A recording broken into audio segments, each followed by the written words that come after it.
Hello students, welcome back to another video. देखो आपके पास आज मैं इस वीडियो में डिस्कस करने वाला हूँ कि मेरे पास बहुत सारी क्वेरीज आ रही हैं, कमेंट बॉक्स में भी आ रही हैं कि सर इस बार का फिज़िक्स का पेपर बहुत टफ था।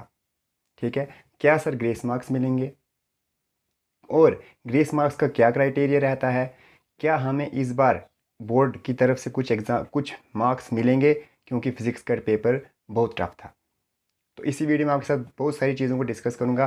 चलो सबसे पहले वन बाय वन डिस्कस कर लेते हैं ये क्या है। तो मैंने आपके लिए कुछ इंपॉर्टेंट इन्फॉर्मेशन जो है आपके लिए 361 पेजेस की पीडीएफ है जिनके वो उसकी ऑफिशियल वेबसाइट पे आप उसको डाउनलोड कर सकते हो, लेकिन मैंने उसमें से इंपॉर्टेंट पॉइंट्स जो आपके लिए पिक किए हैं वही डिस्कस करूँगा। तो सबसे पहले पढ़ लेते हैं कि अगर सर पेपर टफ आ जाए तो क्या प्रोसेस रहता है। अगर स्टूडेंट्स को लगता है कि कोई एग्ज़ाम पेपर टफ आ गया है तो उसके लिए क्या रहता है। तो सबसे पहले उसके लिए आपके पास ये पता होना चाहिए कि जो कमेटी बनती है ना पेपर के अगेंस्ट, कोई स्टूडेंट अगर आपके पास कंप्लेन करता है किसी क्वेश्चन पेपर को लेके, तो सबसे पहले एक कमेटी बनाई जाती है। उस कमेटी में चेयरमैन खुद होते हैं। उसके अलावा बोर्ड 2 पर्सनस को नॉमिनेट करेगी एंड 4 to 5 पर्सनस उसमें से एकेडमिक कमेटी के होंगे। 2 मेंबर्स चेयरमैन एग्जामिनेशन कमेटी में से निकालेंगे और director academic incharge curriculum development के भी होंगे और उसके अलावा सेक्रेटरी भी होंगे।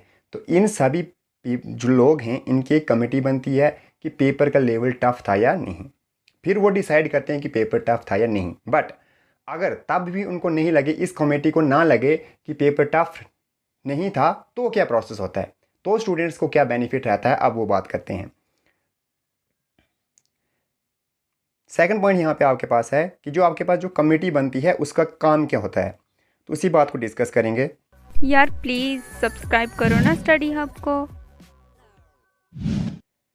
The committee shell consider the report of expert and head examiner. जो जिस सब्जेक्ट का एक्सपर्ट होगा उससे कंसल्ट करेगी कमेटी और फाइनल डिसीजन ले लेगी before the compilation of the result. Result publish होने से पहले कमेटी जो है वो किसके साथ, एक्सपर्ट ऑफ द पेपर, जिस सब्जेक्ट का होगा, मान लो फिजिक्स का है तो फिजिक्स का एक्सपर्ट से, किसी दूसरे सब्जेक्ट का है हेड एग्जामिनर से, पेपर सेटर से, कि वो इंश्योर करते हैं कि जो पेपर बना गया था ना वो in accordance with relevant regulation से बना था। ऐसा नहीं था कि पेपर कहीं से भी डाल दिया, रेगुलेशंस होती हैं उसके हिसाब से पेपर बना था या नहीं। The committee shall meet after the reports of experts and paper setters. Committee फिर वापस मिलेगी जब वो अपनी रिपोर्ट सबमिट करेंगे कि क्या ये पेपर टफ था या नहीं था, उसके बाद फिर से।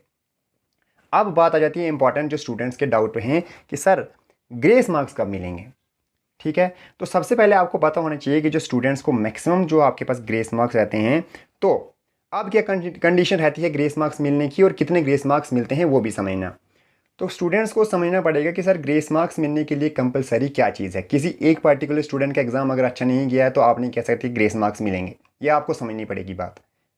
तो ग्रेस मार्क्स की कंडीशन ये है कि मेजॉरिटी ऑफ द स्टूडेंट्स जो आपके पास कमेटी के होंगे, अगर उनको लगा कि पूरे एग्जामिनेशन में, मान लो आपके 5 एग्जाम्स हुए हैं तो पांचों एग्जामिनेशन में, मतलब पूरे एग्जाम्स में या किसी एक पार्टिकुलर सब्जेक्ट में पिछले 2 या 3 सालों का रिजल्ट, पिछले 2 या 3 सालों का रिजल्ट जितना भी आता है उससे अगर खराब हुआ तो कमेटी ये डिसाइड करेगी कि हाँ, ओवरऑल रिजल्ट की बात चल रही है यहाँ पे, तो यहाँ पे कमेटी फिर डिसाइड करती है कि हाँ स्टूडेंट्स को पेपर टफ आया था, फिर वहाँ पे ग्रेस मार्क्स मिल जाते हैं। क्लियर है ये बात। तो ऐसा नहीं है कि किसी 10 बच्चों का अगर पेपर खराब हुआ तो आप ग्रेस मार्क्स की उम्मीद लगा बैठोगे, नहीं। 2 से 3 साल का प्रीवियस रिजल्ट चेक किया जाता है, फिर उसके बाद ये डिसाइड किया जाता है कि 2 से 3 साल का जो प्रीवियस ईयर रिजल्ट था उससे अगर रिजल्ट खराब आएगा तो आप कहोगे कि हाँ ग्रेस मार्क्स मिल सकते हैं, अदरवाइज ग्रेस मार्क्स नहीं मिलते। अब ग्रेस मार्क्स मिलते कितने हैं, तो सबसे पहले ग्रेस मार्क्स को समझने के लिए अब वो हो गया, जब ग्रेस मार्क्स मिलते हैं तो वो सभी स्टूडेंट्स को मिल जाते हैं 2-2 3-3 मार्क्स के। अब उसके बाद होता है कि किसी स्टूडेंट के मान लो 4 एग्जाम अच्छे हुए हैं, ठीक है, 5वें सब्जेक्ट में स्टूडेंट ने अच्छा रिजल्ट नहीं लाया, अच्छे स्कोर नहीं हो रहा है, तो उस टाइम क्या क्राइटेरिया रहता है। तो उस टाइम का क्राइटेरिया ये है कि सबसे मैक्सिमम जो आपको वहाँ से जो ग्रेस मार्क्स मिलते हैं वो आपके पास 6 रहेंगे। 6 मार्क्स से ज़्यादा आपको कभी भी ग्रेस मार्क्स नहीं मिल सकते। अब ये ग्रेस मार्क्स मिलने का क्राइटेरिया क्या होता है, तो सबसे पहले मान लो आपके 4 एग्जाम्स पास थे, ठीक है, 4 एग्जाम्स आपने इजीली क्वालिफाई कर लिए, बट जो 5th सब्जेक्ट था आपका उसमें आपको मार्क्स कम थे, ठीक है। तो अगर 2 मार्क्स कम होंगे तो बोर्ड आपको 2 मार्क्स ग्रेस मार्क दे देगा, आप नेक्स्ट ईयर में चले जाओगे, आप पास हो जाओगे। 3, 4, 5 और 6 मार्क्स करके भी हो जाएगा, तो आपका रिजल्ट पास हो। लेकिन 7 मार्क्स कम होंगे तो नहीं, मैक्सिमम ऑफ 6 मार्क्स जो है आपको मिलते हैं एज अ कंपनसेशन। अब सर अगर ऐसा हुआ कि हमारे 3 सब्जेक्ट जो हैं वो पास हैं और 2 फेल हैं, तो वो 2 जो हैं वो किस तरह से पास हो सकते हैं वो भी समझना। वो 2 आपके इस तरह से पास हो सकते हैं कि मान लो आपको किसी पेपर में 2 मार्क्स कम हैं तो 2 मार्क्स आपको मिल गए। दूसरे में मान लो आपको 4 मार्क्स कम हैं, 4 मार्क्स वहाँ से मिल गए, आपके दोनों रिजल्ट फिर से पास। एक में 2 मार्क्स का कंपनसेशन, एक में 4 मार्क्स का, बट ओवरऑल कंपनसेशन आपका 6 मार्क्स से ज़्यादा नहीं हो सकता है। उसके अलावा बात करते हैं कि अगर रेगुलेशंस के मुताबिक programmer of the computing agency prepare करती है एक स्टेटमेंट और उसको ये पता चलता है कि percentage of the year of examination preceding 3 years, पिछले 3 सालों का रिजल्ट देखेंगे, और फिर अगर उनको लगा कि जो परसेंटेज है ओवरऑल रिजल्ट की वो कम है, there has been a distinct fall in pass percentage in the whole examination और in a particular subject on the basis of genuine complaints against a question paper which has adversely affected the result. तो अगर कोई ऐसी complaint आए कि जिसकी वजह से रिजल्ट बहुत बुरी तरीके से अफेक्ट हुआ है, the grievances candidates could be he shall authorize the moderation of results. फिर आपके पास जो कमेटी होती है वो बोलती है कि रिजल्ट्स में मॉडिफिकेशन करो, सभी स्टूडेंट्स को इतने मार्क्स, वो बोर्ड खुद डिसाइड करता है, वो कमेटी खुद डिसाइड करती है कि कितना कंपनसेशन मिल जाना चाहिए स्टूडेंट्स को। ठीक है, अदर देन दैट हम नहीं कोई यहाँ पे बैठे हैं जो डिसाइड करेंगे कि पेपर टफ था या नहीं। कमेटी बैठती है, प्रीवियस 3 सालों का रिजल्ट कंपेयर करती है, तब जाके डिसाइड होता है कि पेपर टफ था।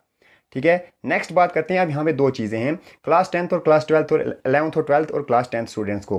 क्लास 10th वालों को हर एक सब्जेक्ट में 33% मार्क्स चाहिए होते हैं पास होने के लिए, बट क्लास 12th वाले स्टूडेंट्स को ये समझना पड़ेगा कि जो आपके 3 इलेक्टिव सब्जेक्ट्स होते हैं, मान लो फिजिक्स, केमिस्ट्री, मैथ है या बायो है, ठीक है, वो जो 3 इलेक्टिव सब्जेक्ट्स रहते हैं उसमें आपके 36% पासिंग मार्क्स होते हैं, 33% मार्क्स नहीं होते, ये भी आप देख सकते हो। ठीक है, तो आपको ये भी समझना पड़ेगा कि आपको, और स्टूडेंट्स की एक और क्वेरी रहती है कि सर क्या हमें प्रैक्टिकल के मार्क्स ऐड होते हैं? नहीं, जो आपको पास करना है वो आउट ऑफ 70 आपको 36% लाने होते हैं। ऐसा नहीं है कि आप प्रैक्टिकल के ऐड कर लो, इंटरनल असेसमेंट के ऐड कर लो, नहीं, आपको थ्योरी और प्रैक्टिकल्स को अलग अलग से पास करना होता है। ठीक है, नेक्स्ट आपके पास है, जबकि 10th वालों को क्या है, 5 सब्जेक्ट में एटलीस्ट 33% चाहिए होते हैं पास होने के लिए, और उनको भी क्लास 10th वालों को भी प्रैक्टिकल और थ्योरी अलग से करनी होती है अगर किसी सब्जेक्ट में प्रैक्टिकल है। ठीक है, नेक्स्ट आपके पास एक इंपॉर्टेंट डाउट और रहता है स्टूडेंट्स का। मान लो जैसे हम 33% निकालेंगे 18 मार्क्स का, तो वो आपके पास निकल के आएगा 5.94, बट 5.94 तो होगा नहीं, वो जो 5.94 होता है उसको कंसिडर कर लिया जाता है कि आपको 6 मार्क्स लाने पड़ेंगे। समझ आई बात? 33% ऑफ अगर मान लो 120 मार्क्स होंगे तो उसको 40 मार्क्स कंसिडर करना पड़ेगा as compare to 39.60। 33% of 60 marks को ऐसे कंसिडर किया जाएगा 20 marks in place of 19.8 marks. ठीक है, तो अगर आपको 60 मार्क्स का पेपर है, उसमें से आपको अगर 33% पासिंग मार्क्स हैं तो आपको 19.8 मार्क्स नहीं लाने, आपको 20 मार्क्स लाने हैं। 33% इन जनरल इंग्लिश होने चाहिए क्लास 11th और क्लास 12th वाले स्टूडेंट्स को, और 36% होने चाहिए इन रिमेनिंग 3 इलेक्टिव सब्जेक्ट्स। ठीक है, ये भी आपको क्लियर हो गया। तो यही सब डिटेल थी आपके साथ डिस्कस करनी थी, जो मुझे कि स्टूडेंट्स की बहुत सारी क्वेरीज आ रही हैं कि सर पेपर बहुत टफ था।